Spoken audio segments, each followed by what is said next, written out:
Hello दोस्तों, मैं संदीप मिश्रा आप सभी का स्वागत करता हूं आपके यूट्यूब चैनल एसएम क्लासेस में।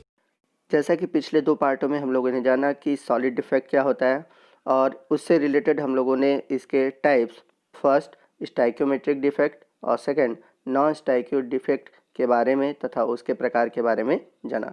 इस वीडियो में आज हम जानेंगे इम्प्योरिटी डिफेक्ट के बारे में। तो इम्प्योरिटी डिफेक्ट क्या होते हैं, ये कितने प्रकार के होते हैं, इन सभी के बारे में हम लोग डिटेल से जानेंगे। तो आइए वीडियो को स्टार्ट करते हैं। यदि हम बात करें इम्प्योरिटी डिफेक्ट की, तो ये पिछले मेटल डिफेक्ट की भांति ही होता है, बस इसमें क्या चेंजेस है मैं आपको बताता हूँ।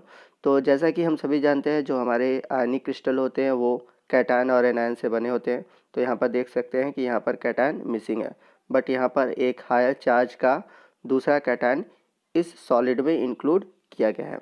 बट यहाँ पर डिफरेंस ये है कि ये जो कैटायन इंक्लूड किया गया है वो डिफरेंट स्पीसीज़ का है, मतलब कि क्रिस्टल में उस तरह के कैटायन नहीं है। तो आइए इसे हम एग्जांपल के थ्रू समझते हैं। तो जैसे ही हमारे सामने है NaCl का क्रिस्टल और इसमें हम ऐड करेंगे स्ट्रोंशियम क्लोराइड। तो इस स्ट्रोंशियम क्लोराइड से हमें मिलेगा स्ट्रोंशियम आयन। तो बिल्कुल पिछले वाली की भांति अगर हम देखें, तो अगर हम इसमें दो पॉजिटिव चार्ज इंक्लूड कर रहे हैं क्रिस्टल में, तो वहाँ पर दो पॉजिटिव चार्ज निकलने भी चाहिए।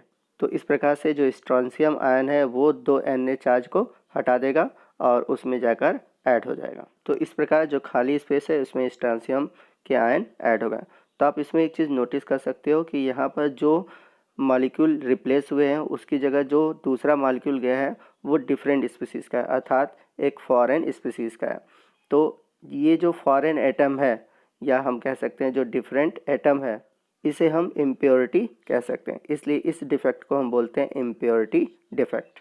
आइए एक और उदाहरण से देखते हैं। तो यहाँ पर AgCl का हमारा क्रिस्टल है और यहाँ पर जो इम्प्योरिटी है वो कैडमियम के क्लोराइड की है। तो यहाँ पर Ag रिप्लेस होगा और उसकी जगह जो कैडमियम का आयन है वो ऐड हो जाएगा। यदि हम बात करें इम्प्योरिटी डिफेक्ट के प्रकार की, तो ये दो प्रकार के होते हैं, आयनिक सॉलिड्स में और कोवैलेंट सॉलिड में। तो अभी जो हम लोगों ने पीछे एग्जाम्पल देखा वो था आयनिक सॉलिड। नेक्स्ट हम बात करेंगे कोवैलेंट सॉलिड में होने वाले इम्प्योरिटी डिफेक्ट की। तो यहाँ पर हम सिलिकॉन का नेटवर्क देख सकते हैं और सिलिकॉन में कोवैलेंट बॉन्डिंग पाई जाती है, यानी कि जो सिलिकॉन है वो इलेक्ट्रॉन शेयर करके बॉन्डिंग बनाता है और ये अपने आसपास के जितने भी सिलिकॉन हैं उनसे इलेक्ट्रॉन को शेयर करता है और उनके साथ कोवैलेंट बॉन्डिंग बनाता है। अब ये जो सिलिकॉन है इसे हम फॉरेन एटम के थ्रू हटाएंगे। तो यहाँ पर जो हमारा सिलिकॉन है जब फॉरेन एटम के थ्रू हटेगा तो यहाँ पर इंक्लूड हो जाएगा इम्प्योरिटी डिफेक्ट। तो हमको पता है कि जो सिलिकॉन होता है वो ग्रुप 14 का एलिमेंट है। तो ग्रुप 14 में कार्बन, सिलिकॉन और जर्मेनियम पाए जाते हैं, जिनके की आउटर मोस्ट में 4 इलेक्ट्रॉन होते हैं। तो ग्रुप 14 में जितने भी एलिमेंट हैं उनके आउटर मोस्ट सेल में 4 इलेक्ट्रॉन पाए जाते हैं। तो ये जो सिलिकॉन है इसके पास 4 इलेक्ट्रॉन है और इससे जुड़े हुए जो अदर सिलिकॉन है वो अपना इलेक्ट्रॉन शेयर किए हुए हैं। तो जो सेंटर में सिलिकॉन है वो अपने चारों तरफ जो 4 सिलिकॉन है उनसे इलेक्ट्रॉन को शेयर किए हुए हैं और इस तरीके से यहाँ पर एक कोवैलेंट बॉन्डिंग क्रिएट हुआ है और यही कोवैलेंट बॉन्डिंग बार बार रिपीट होने के कारण यहाँ पर एक नेटवर्क क्रिएट हुआ है। तो इस तरह से आप देख सकते हैं कि ये एक क्रिस्टलीय जालक है। अब यदि हम इसमें ग्रुप 13 का एलिमेंट डाल दें या फिर इसमें ग्रुप 15 का एलिमेंट डाल दें तो इनमें क्या होगी, इम्प्योरिटी डेवलप हो जाएगी और इस प्रकार से इम्प्योरिटी डिफेक्ट प्रोड्यूस होगा। तो आइए देखते हैं कि ग्रुप 13 और 15 के कौन से एलिमेंट हैं। तो ग्रुप 13 की बात करें तो इसमें आएगा बोरान, एल्युमिनियम और गैलियम। ये है हमारे ग्रुप 13 के एलिमेंट्स। वही बात करें हम ग्रुप 15 की, तो ग्रुप 15 में आएगा आपका नाइट्रोजन, फास्फोरस और आर्सेनिक। अब यदि हम ग्रुप 13 और ग्रुप 15 के एलिमेंट्स को लेकर ग्रुप 14 के एलिमेंट्स अर्थात सिलिकॉन में डालते हैं तो यहाँ पर इम्प्योरिटी डिफेक्ट प्रोड्यूस हो जाएगी। तो आइए सबसे पहले हम ग्रुप 13 के एलिमेंट्स को ग्रुप 14 अर्थात सिलिकॉन के साथ इंक्लूड करके देखते हैं और यहाँ पर हम लेंगे एल्युमिनियम को। तो ग्रुप 13 के जितने भी एलिमेंट्स होंगे उनके आउटर मोस्ट सेल में 3 इलेक्ट्रॉन होंगे। तो इस प्रकार से जो हमारा एल्युमिनियम है उसके आउटर मोस्ट सेल में 3 इलेक्ट्रॉन होंगे और जितने भी ग्रुप 13 के एलिमेंट होंगे उन सभी में 3 इलेक्ट्रॉन आउटर मोस्ट सेल में पाए जाएंगे। तो अब हम सिलिकॉन की जगह एल्युमिनियम को डालने वाले हैं। तो हम सभी जानते हैं कि सिलिकॉन के आउटर मोस्ट सेल में 4 इलेक्ट्रॉन होते हैं, जबकि एल्युमिनियम के आउटर मोस्ट सेल में सिर्फ 3 ही इलेक्ट्रॉन होते हैं। सो यहाँ पर अब सिलिकॉन की जगह एल्युमिनियम आ गया। इस तरह से इम्प्योरिटी डिफेक्ट प्रोड्यूस हो गया।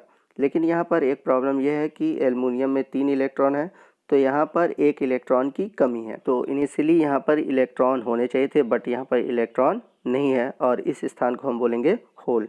तो इसमें होल होने के कारण जो इसके अंदर पाए जाने वाले जो इलेक्ट्रॉन है वो होल की तरफ कंडक्ट होना शुरू कर देंगे, मतलब ये इलेक्ट्रॉन होल की तरफ जाएंगे ताकि उसको फिल कर सकें। तो होल को भरने के लिए जब इलेक्ट्रॉन मूव करेंगे तो इसके कारण इलेक्ट्रॉनों में मूवमेंट होगा और इस तरह से इनमें इलेक्ट्रिसिटी कंडक्ट होने लगेगी, अर्थात इसमें विद्युत धारा का प्रवाह होने लगेगा।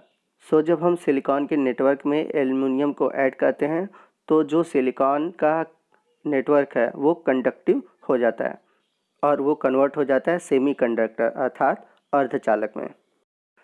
तो चूंकि यहाँ पर होल उत्पन्न हुआ है इसलिए इसे हम बोलेंगे पी टाइप सेमीकंडक्टर। तो जो हमारे रेडियो ट्रांजिस्टर होते हैं उनमें पी टाइप के सेमीकंडक्टर यूज़ किए जाते हैं।